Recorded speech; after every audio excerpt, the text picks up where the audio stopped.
Next, we're going to talk about, and this is ideally in a perfect world, we get to walk into a theater and we have all the lights you could ever need, and they're all base focused perfectly, and all the dimming you want. But the reality of it is it's not always the ideal situation. Sometimes there's a house hang that we have to deal with. Sometimes there's colors that aren't allowed to be changed, even though they're burned out. I'd like to ask, how do you approach designing with a rep plot or a house hang, and the colors are already there, or you're limited as to, what kind of color choices you can use? Michael? Lisa? I guess so. Okay. Well, the first thing you can do, of course, after you beg and plead, can we change any colors, and they say no, would be that you hope you can mix the colors. Hopefully they've given you something that mixes to something, that you can use that works for your production. After that, you just kind of be creative, and you talked about you like to use different colors in every show you do. There's a wonderful opportunity, because these might be shows or colors you've never used before, and you're going to learn a lot about those colors really quickly. And just you have to adapt as best you can and go, well, normally I would use a saturated blue here, and all I've got is a pale blue. Maybe I'll maybe not, if you bring it up at a low intensity, it might warm it up a little bit, and you don't want that because you wanted a more saturated blue. So you maybe use it at a higher intensity than you thought you would have to, something like that. The other thing I think we would do is, chances are, if it's a rep plot like that, it might be in like a festival setting or something where people come in and use these colors. Chances are you're not going to have a lot of time in a situation like that, I would think. Or if it's a one-off or something like that. So I think we would try to find some way to use this plot in a way that, the 30 people that have used it in the last 2 days, try to do something a little bit different. And, without having these specific examples, I don't know what that would be, but, just find something. Make it unique, make it your own. And right. Just because you have a house plot, it doesn't mean, you're stuck with, this is a house plot, I can't do anything. Find something unique about it, and maybe that one cue or that one scene, you can really separate it from what everybody else has done. I mean, we've done a few shows, a lot of one-offs. I've worked with some one-off rock, not even theater, a rock and roll situation. And it's like the company, we have no money, you have to use what's in the house. Well, you get there, and you need to figure it out really quickly. You need to come in with a plan, and how do you adapt that plan? I was on tour with... many of you may have heard of American Family Theater. That's how I started my touring, a small children's theater company. It was the best education I could have ever asked for, because every day I had a show. It was a 45-minute kids show. Every day I had a different light board. Every day I had a different house plot. And every day I had different colors. But I had to make the show look exactly the same each and every day. And it was the best way to figure out, how do I use those angles? And sometimes it was just grabbing the light from a different angle.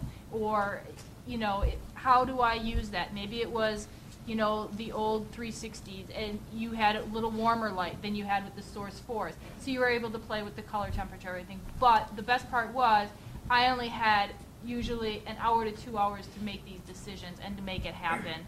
And when you have to make those decisions, and you really, it's all about pre-planning and being organized. And I think when you have that in a situation of a one-off or a touring situation, that's your best friend.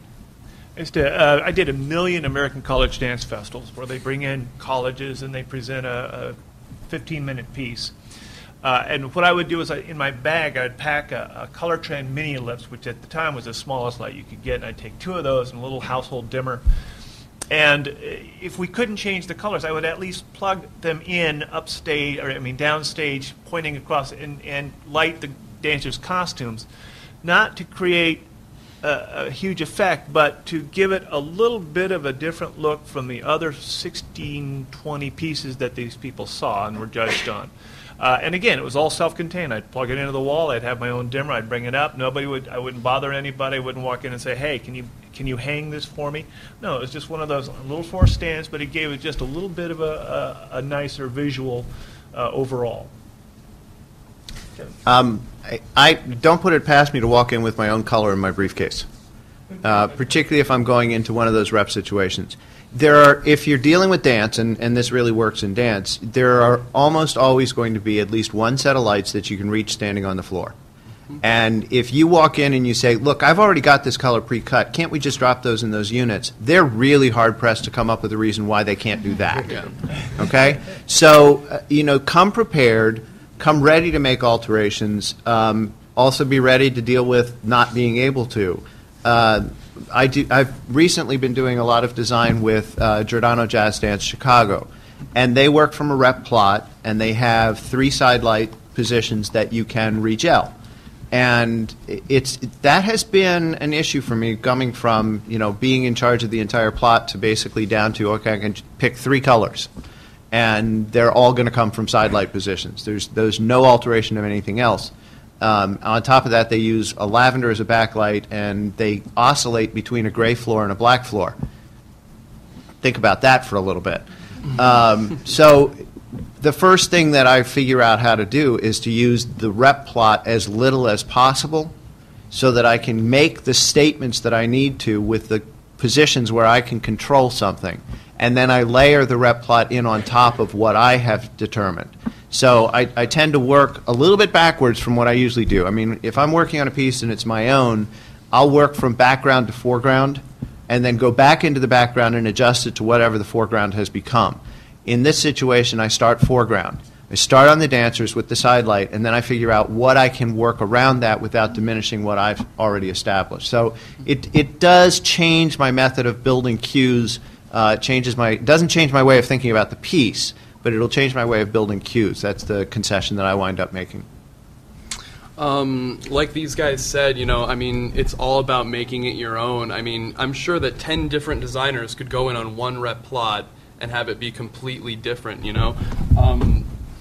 Yeah, it's just, it's your choice. The color choices are your choice, whether it's there or not. So, you bring up that red at 50, it's going to look great with that purple at 70 or whatever, and probably nobody else did that in there. Also, don't be afraid to use open white light as your friend with the amber shift, because that can be really effective as well in a rep plot situation.